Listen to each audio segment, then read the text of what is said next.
Después lang de anuncia el gobierno nacional que tiene pa aumento 15 batallón de militar, él lleva para nasulo este tiempo para declarar guerra contra Abu Sayyaf, que ang responsable ng mga atrosidad na asa sila, itadali mal impresyon na nasyon. And nates aga, mientras naman runsyada el news team, kami ya pwede man enkwento con este mga Armored Personnel Carrier o APC del Philippine Marines, kina di amon kwenta, talinan 9 mga APC, kien direksyon para nakabatangan. Yasi kami con este lagas, ipodemira con este mga grande tanque de guerra del Marines.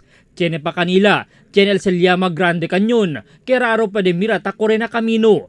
Enseguida sila el news team para con el portavoz del West Mincom, Major Filomontan Iho, para pregunta acerca de ese mga tanque que causa temporariamente tráfico alina kalye del Governor Ramos. Y kami ya puede sabi, amo palanggal este yalega desde National Headquarters del Philippine Marine Corps na Luzon.